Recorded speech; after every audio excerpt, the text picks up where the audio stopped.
Have you heard the news? Because I have, and it's bad. Roblox is going to be segregating player communication by their age groups. This update was rolled out today to a select few countries, which unfortunately included Australia. I can attest that this update really sucks and is a complete blunder from Roblox's side and shows the lack of communication with real community members. Firstly, I'll show you what this update actually looks like in-game. When you join any game, there's a message in chat saying only people in similar age groups can chat with you. This makes every game essentially deserted. Testing it in MicUp has shown servers where only 2 or 3 out of 50 users can actually communicate with me. I tried joining VC-only roleplay servers on Emergency Response Liberty County, and again I can only actually talk to half of the players in the servers. If you don't go through the age verification system, then you can't use any forms of chat flat out. You don't even realize how much of the social aspect contributes to Roblox until it's completely taken away. But before we continue, there's some loopholes presented by Logan.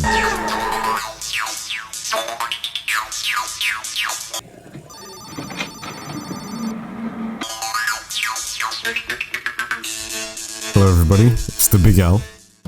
I recently took it upon myself to do some deeper digging into some loopholes that may have already been found out by the wrong people.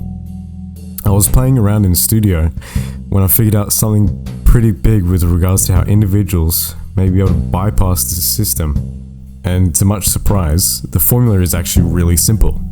Individuals create their own game and install any kind of admin command into that game, ensuring that the admin command in question comes with an inbuilt announcement or notify command. The individual gives both themselves and the player they want to chat to some sort of admin and moderator permission. Then, they may use the commands to chat to each other. It's shown in this clip, as demonstrated.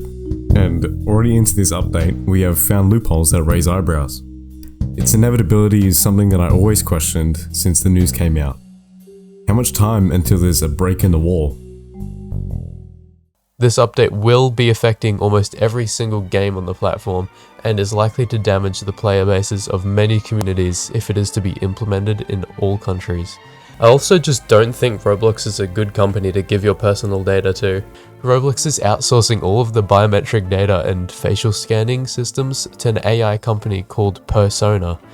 In Roblox's own policies, they state that they may access the photo of your ID and selfie stored by Persona for training and product improvement, which is just completely scummy.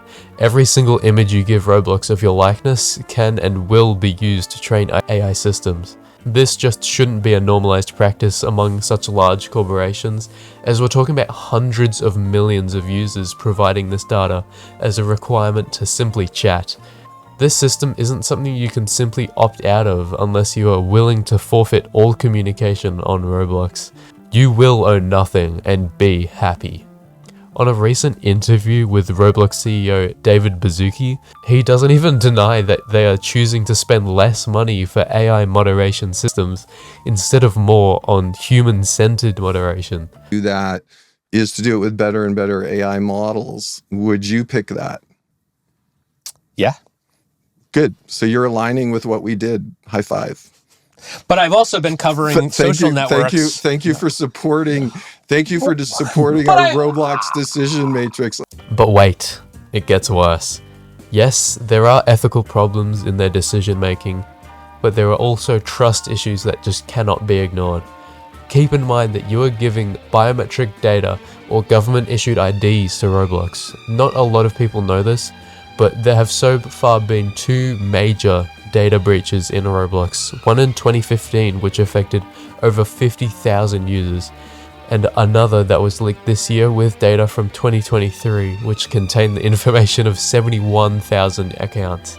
It seems to me that Roblox is now focusing more on cost efficiency than the actual effectiveness, and it doesn't seem like a company that you should trust your personal data with.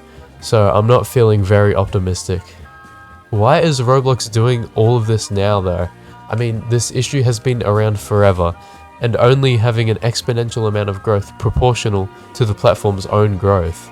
If you've been living under a rock, you probably haven't heard about the whole Schlep debacle, which I'm not going to talk about here as you've probably heard it a million times now. What I'm trying to focus on is the consequences of it, which was many big news agencies making big articles and causing big drops in Roblox's stock price, because ultimately, that is the deciding factor in something as big as Roblox, the shareholders.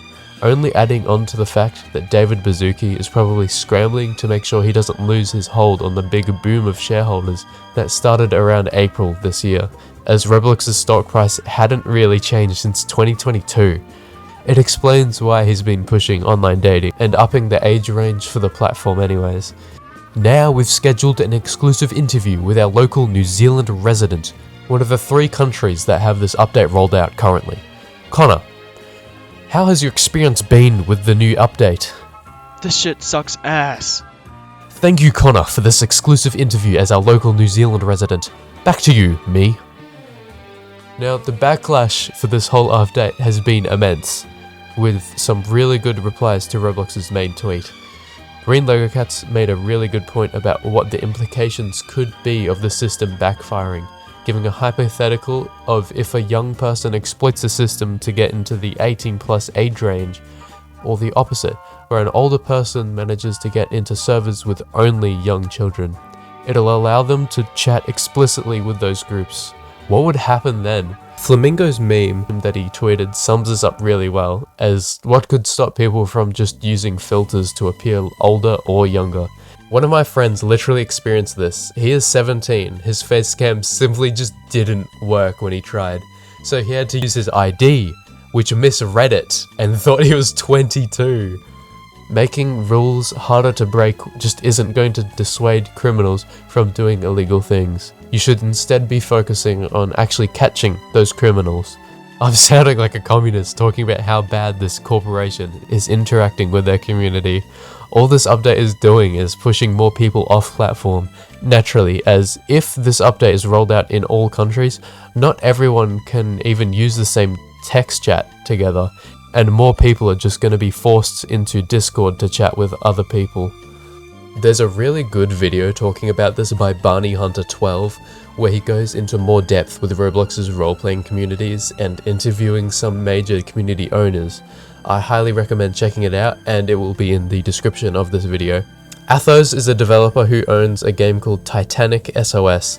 It's a beautifully made game centered around the Titanic ship, with a really well-modeled interior and exterior, all built to support this survival role-playing game.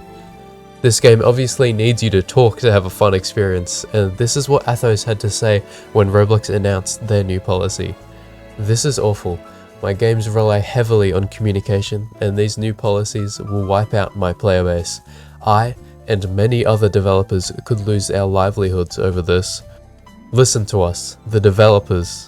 Your entire platform depends on, and back down with this ridiculous idea." Ultimately, Roblox will continue to do stupid things on this platform, and will keep complaining about it. I just hope that this one isn't actually used. Thanks a lot for watching, and thank you so much for the recent support from my previous video. More is to come soon, and I usually don't make videos like this, but since it's directly affecting me as well as the subject, I felt obligated to do something covering this. I hope you enjoyed. Comment something funny please, and as always, thank you for watching. So before I end this, have you guys seen Now Playing on Roblox? They just put out episode 1, and it's like the first thing they've done that isn't like faceless and soulless, dude. Bring back the Bloxy Awards, please.